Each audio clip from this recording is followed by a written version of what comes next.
Alors il s'agissait dans cette activité 13 de réfléchir aux conséquences d'une délocalisation. Donc en l'occurrence ici la délocalisation d'une usine textile vosgien. Les Vosges sont en tout cas été traditionnellement un territoire où le textile était fortement implanté.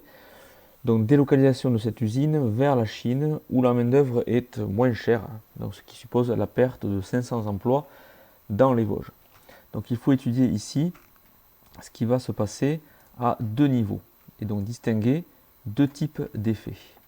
Donc premier effet qu'on va voir apparaître ici, c'est que le textile importé, donc celui que les Français achètent désormais aux Chinois, et bien ce textile coûte maintenant moins cher que lorsqu'il était produit dans les Vosges. Donc première conséquence, ça va être celui d'un gain de pouvoir d'achat des consommateurs français, puisque désormais ils payent leur textile moins cher que lorsqu'il était fabriqué en France. Deuxième conséquence, c'est que comme dans notre modèle, par simplification, on considère qu'il n'y a que deux produits, ça suppose donc que désormais, ce gain de pouvoir d'achat va se traduire par une hausse de la consommation dans les produits informatiques. Donc ce que les consommateurs français dépensaient auparavant en textile, eh bien, ils vont le dépenser désormais dans l'acquisition de produits informatiques. D'où cette troisième conséquence qui est celle d'une hausse de la production du secteur informatique en France. Donc effectivement, pour pouvoir répondre à cette hausse de la consommation, eh bien, les entreprises informatiques françaises vont désormais produire davantage de produits informatiques. Donc on voit ici globalement un effet qu'on estime être un effet à court terme, c'est-à-dire qu'en quelques semaines ou quelques mois, c'est ce mécanisme qui va se mettre en place. Et donc on peut imaginer que du fait de cet enchaînement, eh bien, il va y avoir une création d'emplois dans le secteur informatique. Alors si ça c'est ce qui se passe à court terme, on peut imaginer également un effet à long terme en regardant ce qui se passe en Chine. Alors en Chine, on va avoir une amélioration de l'emploi, puisqu'on va embaucher 500 nouveaux salariés chinois. Donc la première conséquence va être une hausse des revenus chinois, en supposant que un Chinois qui est au chômage eh bien, gagne moins qu'un Chinois qui devient salarié. Conséquence suivante, c'est la hausse de la consommation des Chinois en produits aussi bien locaux qu'en produits étrangers, puisque leurs revenus ont augmenté, et bien ces salariés chinois vont pouvoir dépenser davantage, donc consommer davantage. Cette consommation, elle va se faire notamment sur des produits importés. En l'occurrence ici, puisqu'il n'y a que deux produits dans notre modèle, eh bien, nos consommateurs chinois vont acheter davantage de produits informatiques en provenance de la France. Dans la mesure où les importations chinoises sont les exportations françaises, puisqu'il n'y a que deux pays, alors on va avoir une hausse des exportations françaises de produits informatiques en direction de la Chine. On a là un effet qui va mettre, on imagine, plus de temps à se mettre en place, celui qui va en fait, du fait de la hausse des revenus des consommateurs chinois, eh bien, va entraîner, là encore, une hausse de la production de produits informatiques en direction du marché chinois.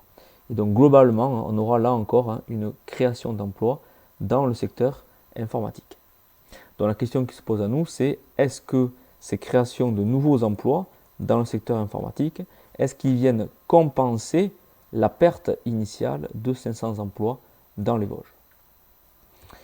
Alors, on parlera d'une création nette d'emplois si, globalement, les créations d'emplois sont supérieures aux destructions d'emplois. Autrement dit, dans notre exemple, si les créations d'emplois du secteur informatique sont plus importantes que les destructions d'emplois du secteur textile. Le problème, en règle générale, c'est que les créations d'emplois sont observables globalement et de manière différée. Donc on a un petit peu de mal à se rendre compte que les délocalisations pourraient être créatrices d'emplois. Ce qu'on voit en général à court terme, ce sont plutôt les destructions d'emplois. C'est ce qu'on voit notamment dans les journaux télévisés avec les fermetures d'usines. Ces fermetures d'usines qui sont observables donc localement, c'est-à-dire notamment du point de vue des ouvriers qui perdent leurs emplois, et de manière immédiate. C'est-à-dire que on voit très bien l'ouvrier qui perd son emploi. En revanche, on a plus de mal à imaginer que, eh bien, dans un second temps, cette fermeture d'usine dont il est la victime pourrait en réalité générer plus d'emplois dans le futur. Dernier élément à prendre en compte, c'est que cette création nette d'emplois dépend de la capacité des travailleurs à changer de métier. Donc c'est la problématique de l'offre de travail. Alors ça veut dire quoi? Ça veut dire que nos travailleurs qui perdent leur emploi dans le textile, eh bien, pour que la délocalisation crée des emplois, il faut que ces travailleurs du textile soient en mesure d'occuper désormais des emplois dans de nouveaux secteurs, en l'occurrence le secteur informatique, hein, ce qui suppose donc qu'on ait une formation, une capacité à donner aux travailleurs des qualifications de qualité suffisamment bonne de manière à leur permettre de changer facilement d'emploi.